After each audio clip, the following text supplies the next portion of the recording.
Carlo আনচেলত্তির tactics কেন এত ভয়ঙ্কর, তার গেম প্ল্যান কেন বিশ্বের সেরা কোচদেরও ভাবিয়ে তুলছে, বিশ্বকাপকে ঘিরে ভেতরে ভেতরে কি পরিকল্পনা সাজাচ্ছেন কার্লো, তা নিয়ে বিস্তারিত থাকছে প্রতিবেদনে।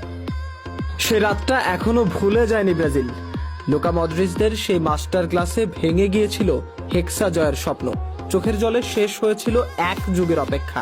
কারণটা অবশ্য স্পষ্ট, তখন ব্রাজিলের মিডফিল্ড ছিল একেবারেই নড়বড়ে। মাঝমাঠে ছিল না কোনো নিয়ন্ত্রণ, ছিল না কোনো ব্যালেন্স।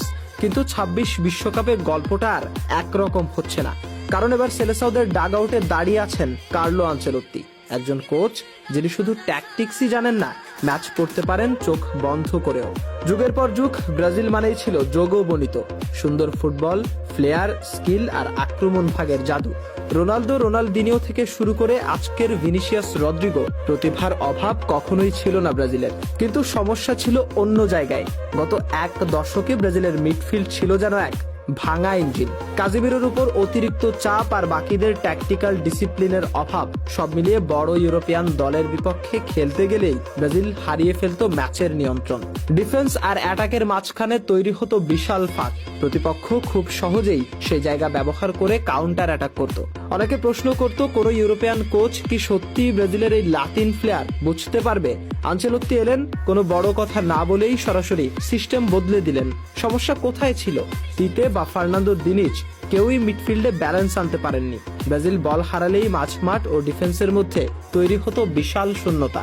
আনচেলত্তি রিয়াল মাদ্রিদে যেভাবে ক্রুজ, মডরিচ আর বেলিংহামদের দিয়ে গেম কন্ট্রোল করেছেন, ঠিক সেই ধারণাই তিনি নিয়ে এসেছেন ব্রাজিলেও। তার সামনে চ্যালেঞ্জ ছিল একটাই, যোগবনিত নষ্ট না করে মিডফিল্ডে একটা স্ট্রাকচার্ড ইউরোপিয়ান কন্ট্রোল তৈরি করা। তিনি ট্রেডিশনাল ৪-২-৩-১ ভেঙে দিলেন, নিয়ে এলেন ফ্লুইড ৪-৩-৩ এবং অ্যাসিমেট্রিক ডায়মন্ড সিস্টেম।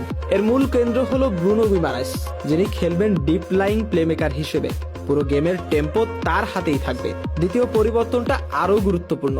আনচেলত্তি জানেন ভিনিসিয়াস, রাফিনহারা সবসময় ডিফেন্সে নামতে চায় না, তাই তিনি মিডফিল্ডে এমন খেলোয়াড় রাখলেন যারা বক্স টু বক্স খেলবে। আক্রমণে তারা হাফ স্পেসে ঢুকে জায়গা তৈরি করবে আর ডিফেন্সে দ্রুত মিড ব্লক তৈরি করে প্রতিপক্ষকে চাপে ফেলবে। এটাই এখন ব্রাজিলের নতুন আইডেন্টিটি। ফলাফলও ধীরে ধীরে দেখা যাচ্ছে। সেন্ট্রাল জোন দিয়ে বল প্রোগ্রেশন বেড়েছে, রিকভারি রেটও উন্নত হয়েছে, আর পাসিং অ্যাকিউরেসি এখন ইউরোপের শীর্ষ দলের কাছাকাছি। আসলে আনচেলত্তি ব্রাজিলের স্কিল কেড়ে নেননি, তিনি সেই স্কিল দেখানোর জন্য একটা বুলেট প্রুফ মিডফিল্ড শিল্ড তৈরি করেছেন। আগে ব্রাজিল ছিল শুধু সাম্বা ফুটবলের দল, কিন্তু ২৬ বিশ্বকাপে তারা নামছে একটা ট্যাকটিক্যাল আর্মি হিসেবে, যাদের নেতৃত্বে আছেন কার্লো আনচেলত্তি, যাকে সবাই এক নামে চেনে, ডন কার্লো হিসেবে। এখন প্রশ্ন একটাই, এই নতুন মাস্টার প্ল্যান কি ব্রাজিলকে ফিরিয়ে দিতে পারবে সেই বহু কাঙ্ক্ষিত হেক্সা ট্রফি?